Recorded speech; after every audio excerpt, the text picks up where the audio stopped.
किसान भाइयों नमस्कार। आज हम मिलने वाले हैं डॉक्टर अखिल वर्मा सर। ये एग्रोनॉमिस्ट है और साथ में प्रोफेसर भी है हमारे स्क्वाड जम्मू में। और आज सर हमारे साथ बरसीम और ओट के बारे में कुछ बताने वाले हैं। तो चलो मिलते हैं अखिल वर्मा सर से। सर नमस्कार। सर नमस्कार।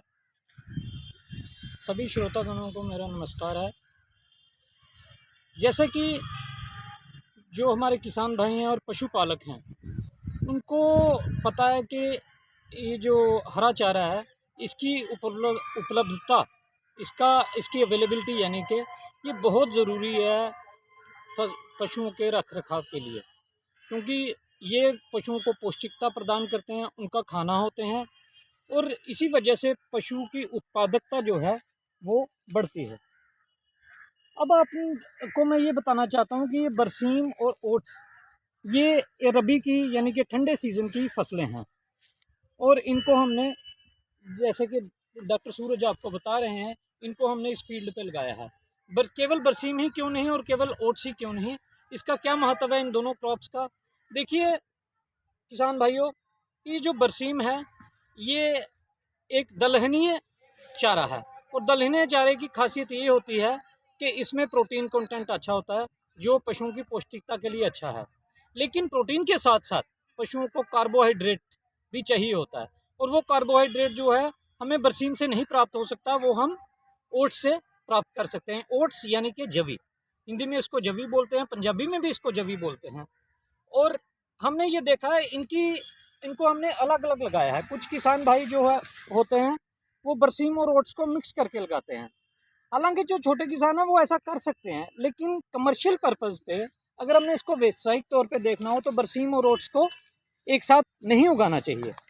उसका कारण ये है कि ये जो बरसीम है इसकी जलवायु आवश्यकताएं अलग हैं ओट्स से। हालांकि दोनों ही सर्दियों की क्रॉप हैं, लेकिन जो बरसीम है उसको खड़ा पानी चाहिए, पानी की मिकदार ज़्यादा चाहिए उसके बोने के समय, क्योंकि उसकी जर्मिनेशन जो है, उसकी जो पौध है वो अच्छी निकलती है जब पानी की अधिकता हो।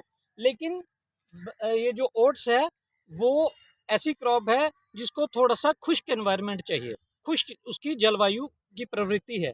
इसीलिए जब हम मिक्स करके लगाते हैं तो अगर हम मिक्स कर दें इन दोनों क्रॉप्स को, जैसे हमने फील्ड में अलग अलग लगाई हैं, लेकिन अगर हमने मिक्स किया होता तो जब हम बरसीम को पानी लगाएंगे, पानी में डुबोएंगे पौध लगाने के समय, तो उसका ओट्स का सीड जो होता है, ओट्स का बीज जो होता है वो सड़ जाता है।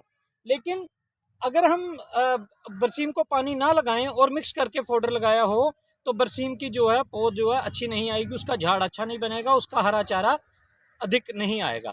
इसीलिए हमें इनको हमेशा कमर्शियल पर्पज़ पे, व्यावसायिक तौर पे जिन पालकों को और किसानों को इसको लगाना है वो इसको सेपरेट सेपरेट लगाते हैं। बाकी हर किसान की इच्छा होती है और हर पशुपालक की इच्छा होती है उसको चारा जो है पूरे साल भर मिलता रहे।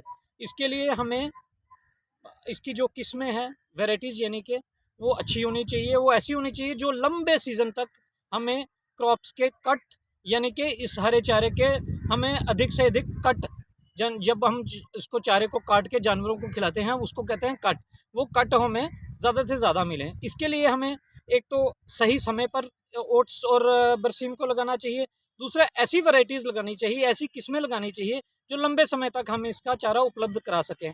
जैसे कि हमने इस वक्त बरसीम की वैरायटी लगाई है, BL सीरीज़ की वैरायटी है, ये है BL10, इसमें BL42 भी आती है, पूसा जाइंट भी आती है। ये क्या होती हैं, इनको बोलते हैं हाड़ू शटाला। हाड़ू शटाला बरसीम की वैरायटी BL42 को बोलते हैं, या BL10 को अपनी लोकल लैंग्वेज में बोलते हैं हाड़ू। यानी कि ये आषाढ़ महीने तक, हाड़ महीने तक, मई और जून के महीने तक भी अगर पानी की उपलब्धता रहती है तो ये हमें हरा चारा इससे हमें प्राप्त होता रहता है। और हमने ये जो ओट्स लगाया है ये कैंट वैरायटी है, जो कि एक मल्टी कट वैरायटी है, जिसमें एक बार पहले हम इसका काट लेंगे इसको 60 दिन के बाद, और उसके बाद उसके हम दूसरी बार जब इसकी नई पौध आएगी, जब इसकी नई ग्रोथ आएगी, तो वो जब जब 50% पौधे जो हैं इसके ओट्स के वो उनमें फूल आना शुरू हो जाए तो तब हम इसकी दूसरी कटाई करेंगे। यानी ये भी मल्टी कट है, तो बरसीम तो होता ही मल्टी कट है, लेकिन हमने मल्टी कट में भी ऐसी वैरायटी लगाई है जो कि फ्रॉस्ट के डैमेज से नुकसान नहीं होता जिसका, और जो है लंबे समय तक हमें हरा चारा उपलब्ध कराती रहती है। तो उम्मीद है मेरे सर किसान भाइयों मेरा एक को। क्वेश्चन है सर हाँ जी, आपसे। पूछिए। ये जो बरसीम होते हैं, बरसीम को ही शायद किंग ऑफ द फॉडर बोलते हैं। यस यस, तो बिल्कुल सही क्यों है डॉक्टर क्यों सूरज। बोलते हैं ये किंग ऑफ द फॉडर? ये बरसीम को ही क्यों बोलते हैं, बाकी फॉडर को क्यों नहीं बोलेंगे? एक्चुअली बरसीम को किंग ऑफ द फॉडर इसलिए बोला जाता है, एक तो पहले मैंने आपको बताया कि इसमें प्रोटीन की मात्रा बहुत अच्छी होती है। बाकी फोडर्स में प्रोटीन की मात्रा इतनी अच्छी नहीं होती, हालांकि इसके समकक्ष भी हैं कुछ लूसन वगैरह। लेकिन लूसन में क्या होता है, लूसन में प्रोटीन की मात्रा तो अच्छी होती है, परंतु उसमें जो है कुछ एक तत्व होते हैं जिनको के जो ब्लोटिंग